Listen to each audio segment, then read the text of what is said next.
Bonjour à tous et bienvenue dans votre nouvelle édition régionale. Nous sommes le lundi 4 novembre. Voici tout de suite les titres de cette édition.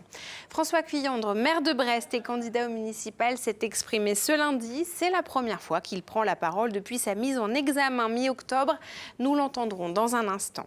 Reportage également dans ce journal au troc et puce de l'école Diwan de Quimper. L'événement a eu lieu ce dimanche et est toujours très important pour le fonctionnement de l'école bilingue. Et puis dans le Morbihan, le festival Les Salmômes a débuté ce week-end. Un moment fort de l'automne, la culture s'y déploie sous de nombreuses formes. Nous avons assisté au premier spectacle. François Cuyandre reste candidat pour les municipales de Brest. Le maire de la cité du Ponant a annoncé sa décision ce lundi en fin d'après-midi.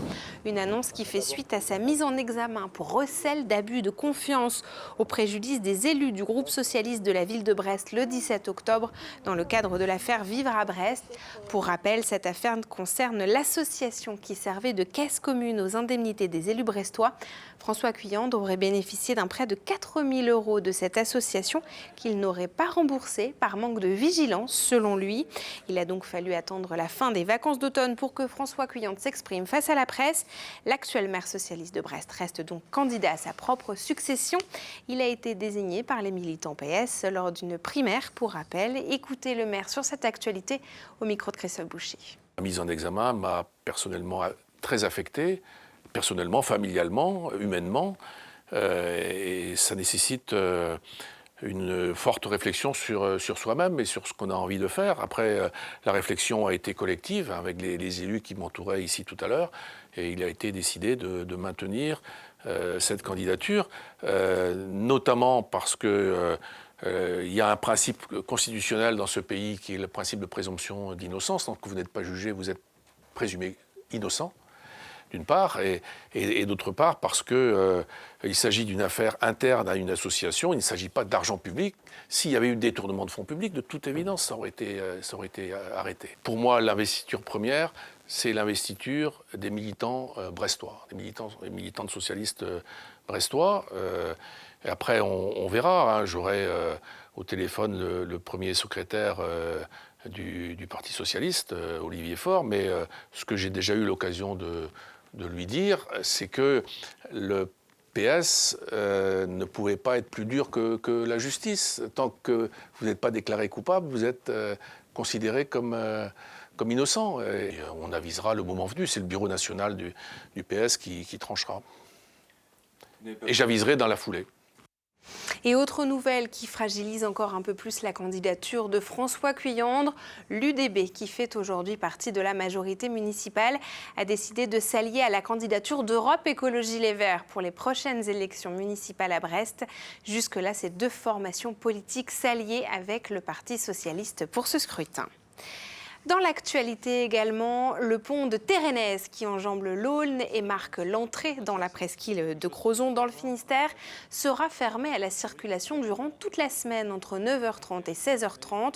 Le pont est inspecté depuis plusieurs semaines. L'intérieur des pylônes, la chaussée, les haubans, toute la structure est scrutée.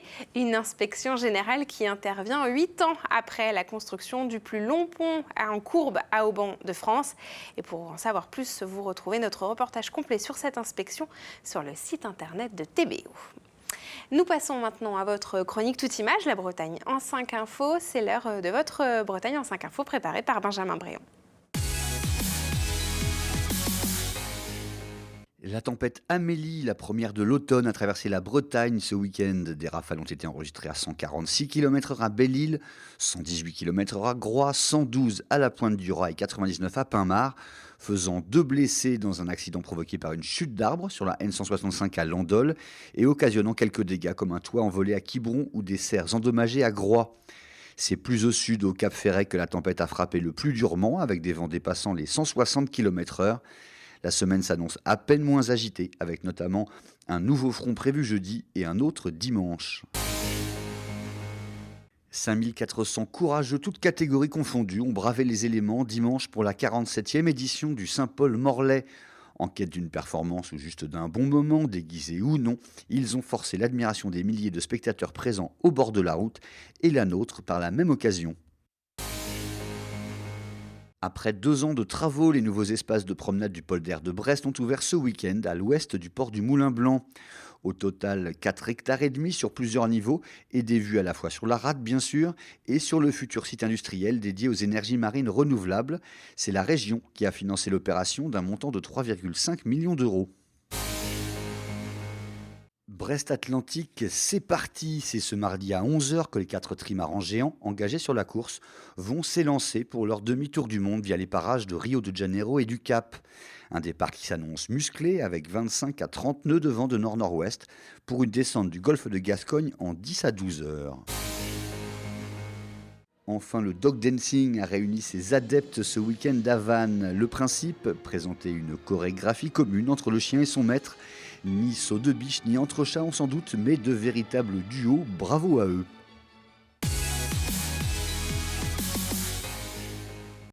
Ce dimanche, les écoles d'Iwan de Quimper organisaient leur 19e Troc et Puce, un moment toujours très attendu et qui a rassemblé plus de 3000 visiteurs. C'est aussi un événement crucial pour l'association qui attend beaucoup des bénéfices recueillis lors de cette journée. L'argent sert en effet à faire vivre l'école durant l'année. Frédéric Lorenzon s'est rendu sur place. C'est un grand rendez-vous pour les amateurs de vide-grenier. Le Troc et Puce de l'école d'Iwan de Quimper rassemble 200 exposants, comme ses 2 amis venus vendre des vêtements et des bibelots. On a été présente l'année dernière et puis ça qu'on avait ça avait bien marché, donc on est revenu parce qu'il y a beaucoup de monde et puis voilà, ça permet de toucher un large public. 1 kilomètre d'étals permettent de trouver de tout et à tous les prix. La location des tables et la vente des 4000 entrées sont vitales pour l'école d'Iwan.